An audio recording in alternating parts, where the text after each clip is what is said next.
c'est impressionnant comment le diable est méchant. C'est joli comme prénom. Il est méchant. Il n'a pas de cœur.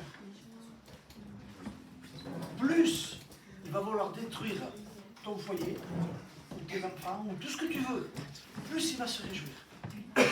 Parce que c'est son but à lui. Son but à lui, ça a été, c'est une jalousie qu'il a impressionnante. Parce que de tellement que Dieu lui-même porte de l'amour pour nous. Et c'est de ça qu'il est jaloux. Il est jaloux de ça. Parce que Dieu nous aime tellement que l'ennemi ne le supporte pas. Il ne le supporte pas. Donc, ce sont des moments où je connaissais la plupart que le gosse a vécu, parce qu'il vit avec moi. Il vit avec moi, donc je le voyais vivre. Pour un papa, c'est atroce. Pour un papa, c'est atroce. Je vous promets que c'est atroce. C'est atroce. Mais bon, il y a une chose que le plus importante. Nous avons un Dieu qui est vivant et qui écoute nos prières. Ne vous laissez pas berner par le diable. Sur des choses, il va avoir raison. Sur des choses, il va avoir raison. C'est la totale ce soir. Hein. C'est la totale. Mais parce que, voilà, quand on laisse... Vous avez remarqué quand on laisse l'Esprit de Dieu agir, comment il y a du trouble comme ça. Mais quand c'est structuré, vous savez comment il faut faire comme ça, comme ça, comme ça. Eh bien non. Ce soir, le frère m'a dit, écoute, si tu veux t'apporter, j'ai dit, mais on va faire... Je sais comment on va faire. Le Seigneur dans la nuit m'a réveillé. Tu dois faire comme ça. Écoute, comme il disait notre frère Chiquitam, on est des facteurs. Hein? Mais on n'est que des téléphones. On ne parle que de la part de celui qui nous a aimés. Amen.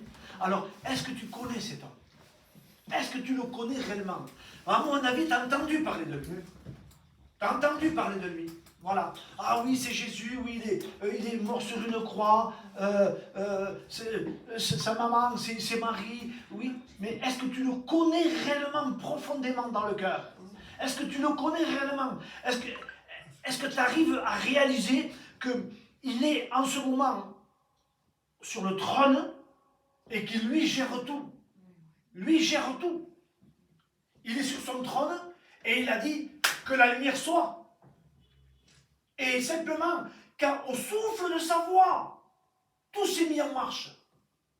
Et celui-là est notre papa et notre Dieu. Alors, est-ce que tu le connais réellement? Ou alors tu as entendu parler de lui?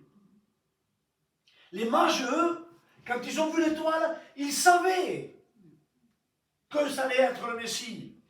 Ils savaient que le Messie allait naître. Alors ils ont suivi cette étoile, parce qu'ils savaient que c'était le roi des Juifs. Ils étaient au courant.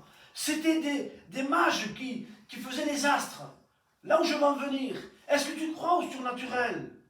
Parce que si tu veux te sauver, il faut croire au surnaturel. Il ne faut pas avoir les pieds sur terre. Hein. Tout va bien, c'est impeccable. Il ne faut pas faire ça, comme t'a dit le serviteur.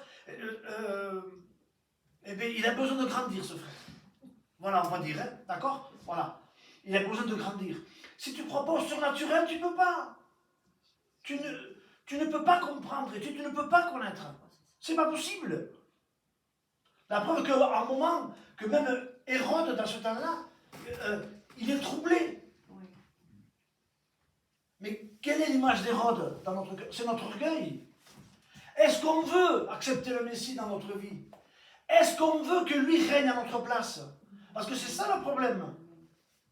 Vous comprenez? Alors non, moi je veux... Ah oui, mais je veux le connaître, mais lui là, hein? Lui là, mais moi ici. Non, non. Parce que, comme ça, jamais tu le connaîtras. Tu auras entendu parler de lui, mais jamais tu le connaîtras. C'est pas possible. C'est pas possible. Est-ce que vous comprenez? Même Jean-Baptiste, que Jésus dit lui-même, c'est le plus grand de tous les prophètes. C'est le plus grand de tous. Et il y en a eu. Mais le plus grand, c'est lui. Et lui, quand il a vu, il dit, voici l'agneau qui ôte le péché du monde. Amen. Lui, il a reconnu. Est-ce que toi, tu le reconnais? Est-ce que pour toi, c'est un médaillon? Ou est-ce que toi, c'est simplement une protection? Parce que nous, on est très religieux. On attache à tout, nous. On a peur à tout. Du moins, notre communauté. Il y a des personnes qui étaient âgées. Quand ils s'habillaient, qu'ils mettaient un tricot à l'envers, ils le laissaient à l'envers toute la journée. Non, mais je vous... Il y a un ancien, c'est pas vrai, François? Ah oui, oui. Si, mettons, ils s'habillent vite fait et que le tricot est à l'envers, ils avaient peur du mauvais sort. Hein. Ah non, mais je te promets que c'est vrai. Et si, un temps, mettons, il y avait des guerres entre familles, il ne fallait pas se battre, il fallait jeter des malédictions. Alors là, ils étaient morts de peur. Ils étaient morts de peur. Vous comprenez? Où est-ce que je vais en venir ou pas? Vous voyez qu'après qu'il prend le baptême, Jésus, il s'en va dans le désert, il est tenté par l'ennemi de notre âme. Regardez le culot. Rendez-vous compte un petit peu. Le toupet, le Fils de Dieu, le diable lui dire, si tu es le Fils de Dieu, c'est un toupet monstre. Non mais c'est... Alors avec nous, qu'est-ce que vous voulez qu'il fasse avec nous? Il s'amuse avec nous, l'ennemi. Si on ne connaît pas Jésus. Vous comprenez ce que je veux dire? Après cela, une fois qu'il a réussi à les épreuves, et qu'il était venu pour ça, Jésus, amen, il va se choisir des disciples. Vous croyez qu'il avait besoin des disciples? Non, c'est lui la parole. Mais il veut te faire participer. Il a voulu participer. Vous comprenez? Comme Dieu se sert de nous pour vous. Et vous, pour nous. Amen. Amen. Seigneur, il va avoir un lépreux. Le lépreux, dans ce moment-là, si tu l'approchais, tu étais impur. Il fallait que tu le lapides. Quand il y avait quelqu'un qui avait la lèpre, tu étais en droit, toi, de le prendre et de le tuer. De le prendre à coups de pierre et de le lapider. Tu étais en droit, tu avais le droit. Mais lui, il s'est approché. Il a dit, que veux-tu que je fasse? Qu'est-ce que tu veux? Amen. Jésus même, Ouais. il risquait la mort. Lui-même, Jésus, puisqu'il a touché. Si un pharisien aurait été là, ils auraient pu tuer Jésus à coups de pierre. Hein. Mais lui n'a pas regardé que c'était un lépreux, Jésus. Vous comprenez? C'était quelqu'un qui était maudit par toute la société. Personne ne l'aimait à lui. Vous comprenez?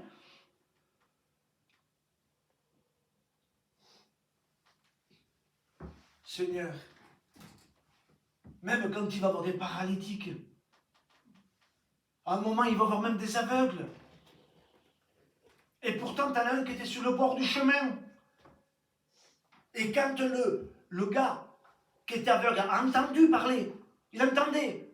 Et pitié, fils de David, et pitié. Il s'arrête. Il s'arrête. Alors, toi, ce soir, qu'est-ce que tu veux faire? Est-ce que tu veux réellement le connaître? Est-ce que réellement tu veux faire un pas de plus avec lui? Parce que tout vient de lui. Tout vient de toi, pardon. Si tu veux l'accepter, ne crois pas que ça va être difficile. Du moment que tu l'acceptes, la seule chose qui va être difficile, c'est de renoncer à toi-même. Attends-moi. C'est tout. Maintenant, si tu l'acceptes, lui va transformer ta vie. Il va changer ta vie. Il va faire de toi un trésor, un joyau. Tu vas être la prunelle de ses yeux. Tu vas être la prunelle de ses yeux. Il va dire même malheur à celui qui te touche. Hein. Moi, le Dieu des dieux, j'envoie le malheur sur la personne qui te fait du mal. Hein. Ce que tu vas toucher, ça va être béni. Tu marches avec Dieu, même comme ça, mais au moins tu as décidé de le suivre. Ton ombre bénit tes enfants. Alléluia.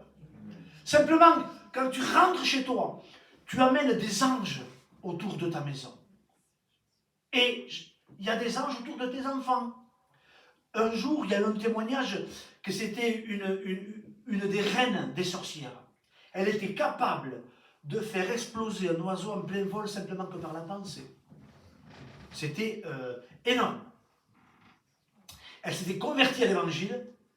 Il a dit, et aux enfants et aux chrétiens. Il me dit, impossible, je n'y arrivais pas. Pourquoi? Parce que les enfants avaient une Bible ouverte ou un feu autour, je ne pouvais pas les toucher, et les chrétiens, ils avaient une Bible ouverte au niveau de leur pensée. Voilà ce que fait notre Dieu, voilà ce que fait Jésus, si tu veux l'accepter. Tu vois? Et là, maintenant, je vais laisser la place à mon frère, qui me raconte comme si si belle. Quand je me régale quand je viens d'en parler de la croix, et je veux l'écouter. Je veux l'écouter. Vous savez, nous avons un Dieu qui est puissant. Un Dieu qui peut changer et transformer les vies. Alléluia. Ce Dieu que vous avez, ce Dieu que j'ai, c'est le Dieu qui transforme les vies. Amen. Il peut faire de la personne sur laquelle on miserait le moins un évangéliste, un apôtre, un disciple, un pasteur. Vous savez pourquoi il peut faire ça? Parce qu'il a payé tellement cher pour le faire. Il a payé tellement cher, il n'a pas payé à prix d'argent, il a payé au prix de sa vie. Amen. Aujourd'hui, une personne nous a envoyé sur le groupe un chant. Ce chant, c'est Gethsémane. Jésus à Gethsémane. Vous savez qu'est-ce que c'est, Gethsémane? C'est un beau jardin, avec des oliviers millénaires. Et même que ces oliviers, c'est certainement les plus vieux du monde. Et s'il pourrait raconter quelque chose, vous savez qu'est-ce qu'il nous dirait? L'agonie qu'avait vécu Jésus ce jour-là. L'agonie qu'a vécu Jésus ce jour-là, c'est tout simplement une agonie atroce. Médicalement prouvé qu'une agonie 20 fois supérieure à ce qu'un homme peut supporter, les vaisseaux éclatent. Et ce lieu de Gethsémane, vous savez comment il s'appelle? Pressoir. Ce jour-là, Gethsémane était le pressoir de Jésus. Il a été tellement pressé par l'oppression du péché, de mon péché qu'il devait prendre, que ses vaisseaux ont éclaté et que des grumeaux de sang tombaient par terre. Voilà ce qu'a vécu Jésus. Il n'a pas payé au prix d'argent, il a payé au prix de souffrance atroce. Quand il était à la croix, à un moment, on lui a lancé une lance sur le côté. Et de ce côté, mes amis, il est sorti de l'eau et du sang. Parce que ça a touché le péricarde, l'enveloppe du poumon. Et de l'eau est sortie de l'eau et du sang de son côté. Médicalement, cela aussi est prouvé. Voilà ce qu'a vécu Jésus, le Fils de Dieu. Ses mains, en haut, ici, là, ont été percées. Sa peau, ses membres, son corps, tout était déchiré. Quand on l'a fouetté, écoutez bien, à chaque fois qu'on le fouettait, vous le savez, mais je vous le répète, des morceaux de chair s'arrachaient. Son dos était à vif et il était accroché sur une croix. Voilà combien il a payé ta vie. Voilà combien il a payé ma vie pour que je sois aujourd'hui un pasteur ici. Voilà combien il a payé ma vie pour qu'un jour je puisse rentrer au ciel. Alléluia.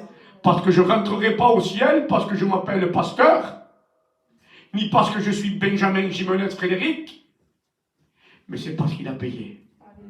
Et si toi tu veux rentrer au ciel, il faut que tu reconnaisses que Christ a payé pour toi. Écoutez-moi, on ne se convertit pas à cause d'un miracle. On se convertit parce qu'on reconnaît que Christ a payé pour nos péchés. C'est beau de voir des miracles. Je suis content d'en voir. Parce que cette sœur, ce qu'elle a vécu, c'est un miracle. C'est merveilleux, mais ça l'a amené à la croix.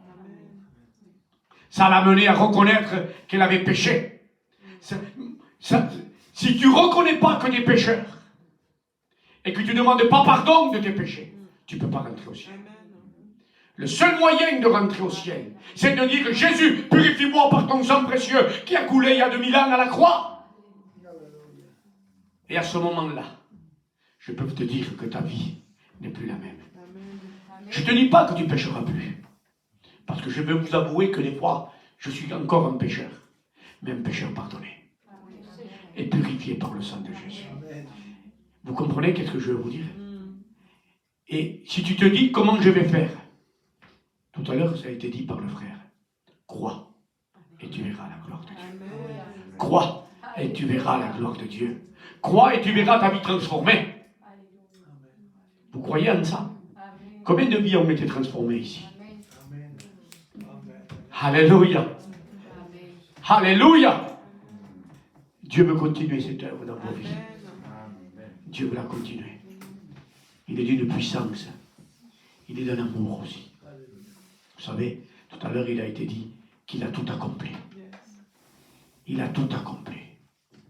Mais il y a une parole que je veux vous dire. Et cette parole est d'une puissance. Et des fois, on a du mal avec cette parole de nos jours. C'est Jésus. Il dit, je t'aime. Il ne peut pas se passer de dire cette parole. Il ne peut pas se passer de dire aux personnes celles que tu ne miserais pas. Parce que c'est facile de pardonner quelqu'un qui a une belle cravate, un beau costume.